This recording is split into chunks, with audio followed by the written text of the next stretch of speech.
Hay una pregunta que está recorriendo hoy la democracia republicana de Argentina. ¿Qué es democrático? Entre otras cosas, que se pueda gobernar para el pueblo y con el pueblo. La definición clásica de democracia. Pero además, cuando hablamos de la democracia, también el tipo de gobierno habla de un modelo republicano. Esto está en la Constitución. Y cuando hablamos de republicanismo, lo que estamos incorporando al modelo democrático es un tipo de gobierno que distribuye el poder en varios actores, en el poder judicial, en el poder legislativo y en el poder ejecutivo. Esos tres poderes tienen funciones, metas y tareas diferentes, pero en definitiva gobiernan entre los tres.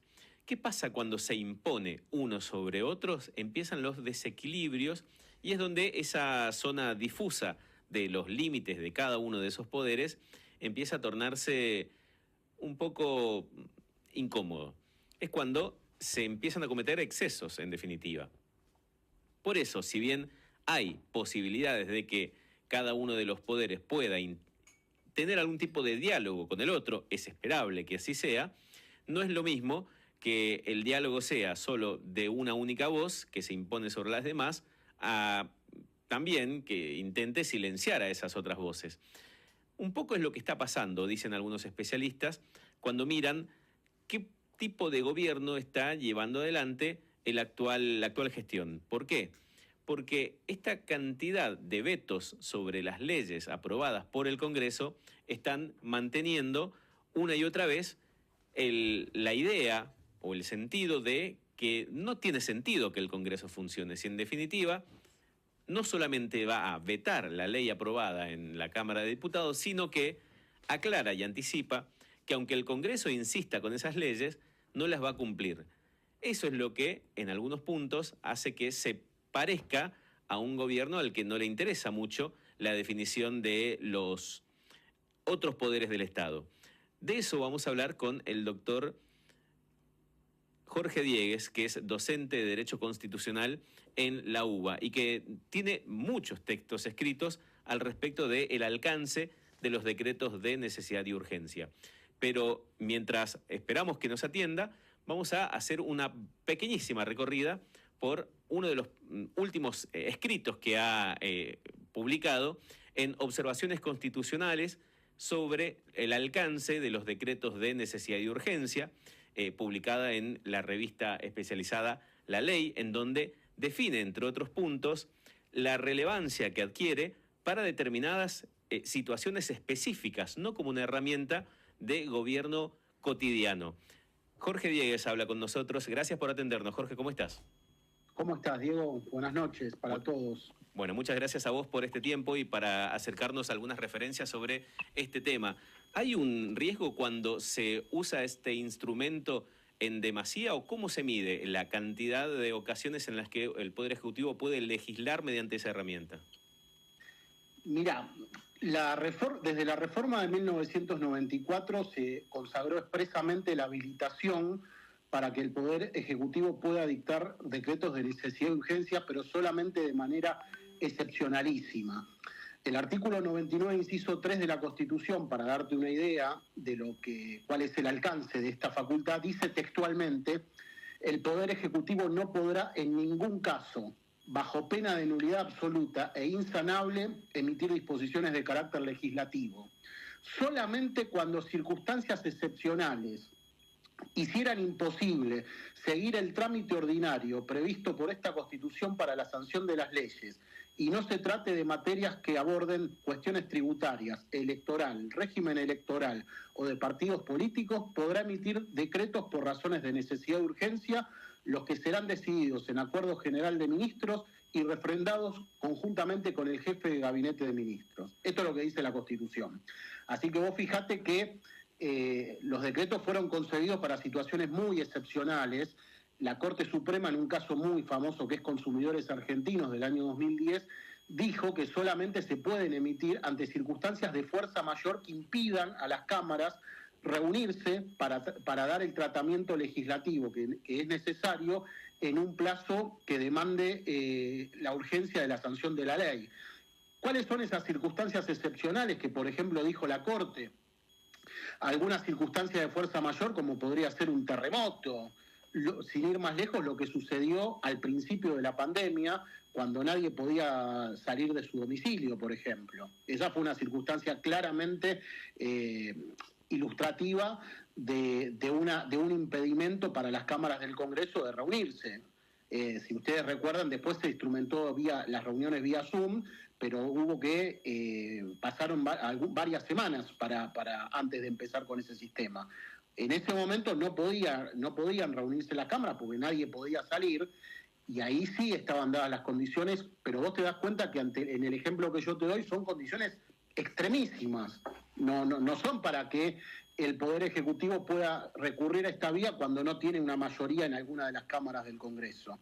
¿Qué pasa cuando empezamos a ver que se combina ese uso excesivo de una herramienta como un decreto de necesidad y urgencia con permanentes o sistemáticos vetos a leyes discutidas en el Congreso? ¿Hay algún límite de la República que se esté violentando allí?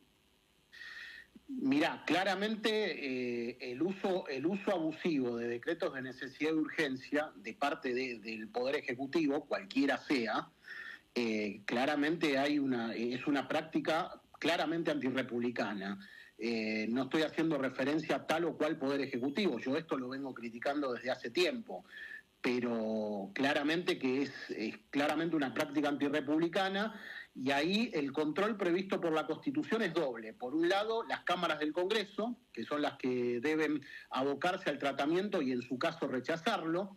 La ley reglamentaria 26.122, que fue dictada en el año 2006, tiene una gran trampa. Esto se hizo en el gobierno del presidente Néstor Kirchner.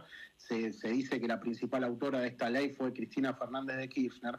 Tiene una gran trampa porque dice en el artículo 24 que para que un decreto de necesidad de urgencia sea rechazado por el Congreso, tiene que ser desaprobado por las dos cámaras. Cuando vos fijate que para sancionar una ley, vos necesitas la aprobación de las dos cámaras. ¿Qué significa esto? Si una cámara rechaza un DNU, significa que nunca va a poder tener la aprobación de dos cámaras del Congreso, ese instrumento que tiene fuerza de ley. Es decir, que por lógica sería suficiente, como lo es suficiente en los casos de las leyes, de los proyectos de ley. Por lógica y por lo que dice la Constitución, el artículo 24 es inconstitucional claramente. Lo que pasa es que todavía la Corte no lo declaró inconstitucional, pero toda la doctrina constitucional lo sostiene de manera unánime, y yo creo, como lo escribí en un trabajo que salió el otro día, tarde o temprano, esto es una cuestión de tiempo, va a ser declarado inconstitucional por la Corte. Sospecho que no lo hace en este momento porque claramente lesionaría la gobernabilidad del Poder Ejecutivo actual.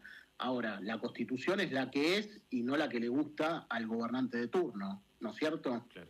¿Y qué pasa? Mencionabas un momento lo del veto, porque hoy y ayer y últimamente estamos permanentemente mirando qué pasa con la posibilidad de insistir en proyectos de ley que fueron aprobados y que fueron vetados también.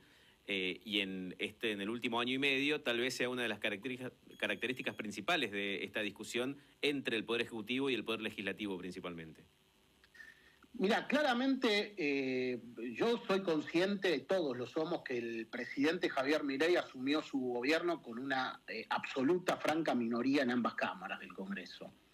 Y esto lo pone en una situación incómoda a los efectos de la gobernabilidad, porque no puede llevar adelante las políticas públicas que él considera adecuadas para el país cuando requieren una autorización legislativa.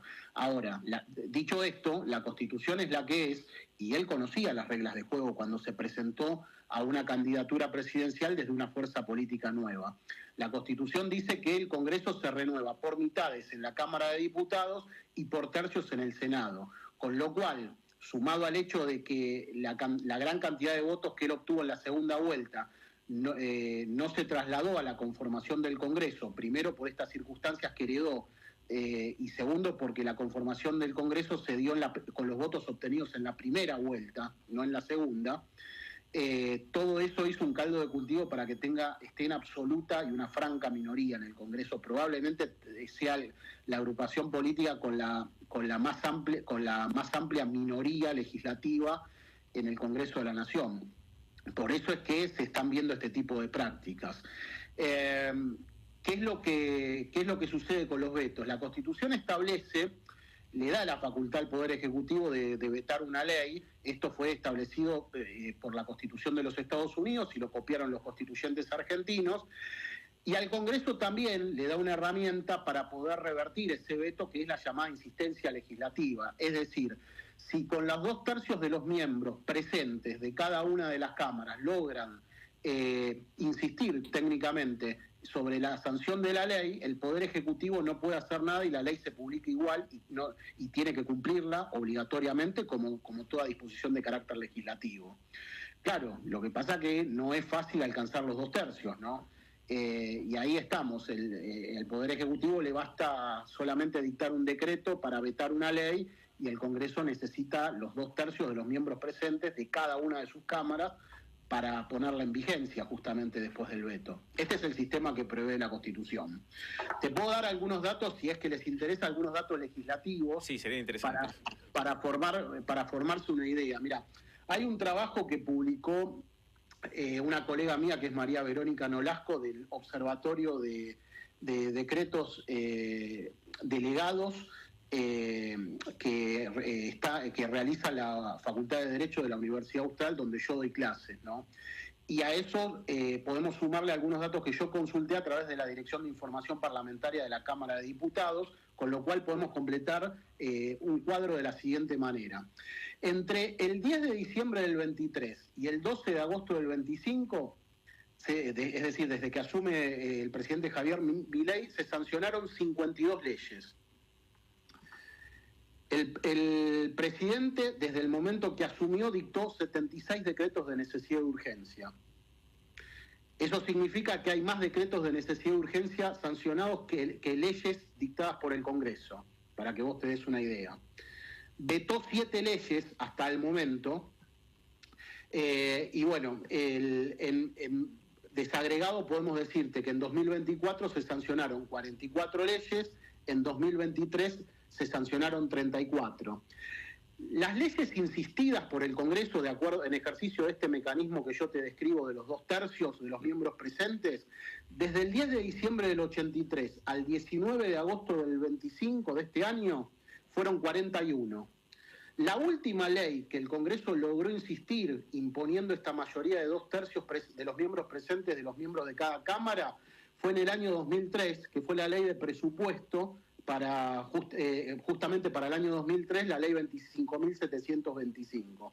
Desde ese momento, por supuesto que se sucedieron numerosos vetos, pero el Congreso no logró insistir ninguna ley, precisamente porque no es fácil juntar esa mayoría, ¿viste? Hasta ayer que tuvimos la primera muestra de esta insistencia en diputados con la ley de emergencia en discapacidad. Falta ahora que lo insista en el Senado, ¿no?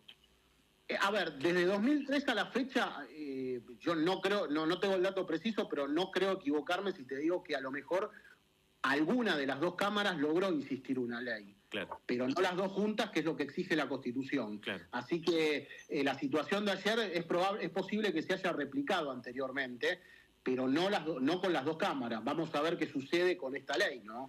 Pero es muy difícil, con estos datos que yo te doy, es muy difícil juntar los 2/3. Queda clarísimo.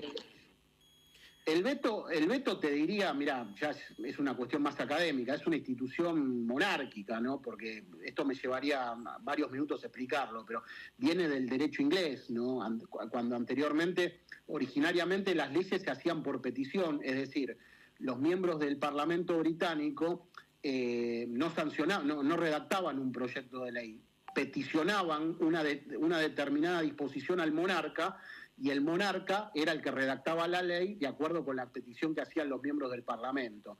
En un momento, esto es un dato ya de color, si vos querés, extremadamente académico, Enrique V, en 1415, les dio, ante los reclamos que hacían los miembros del Parlamento, les dio la posibilidad a los miembros del Parlamento que sean ellos los que redacten los proyectos de leyes, y él se reservó la facultad de observar aquellas disposiciones legislativas que sean sancionadas, que considere que no tienen que convertirse en ley, invocando la prerrogativa real.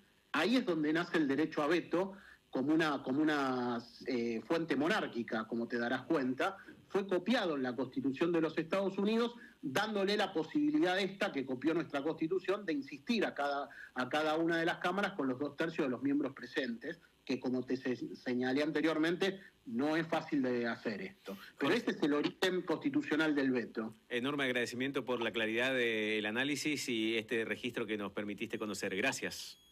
No, gracias a ustedes, a disposición. Hasta luego. Hasta luego. Jorge Diegues es abogado constitucionalista y docente en Derecho Constitucional en varias universidades del país. Y aquí, y con este recorrido, cerramos esta Argentina Divina Comedia de hoy. Chau, hasta mañana.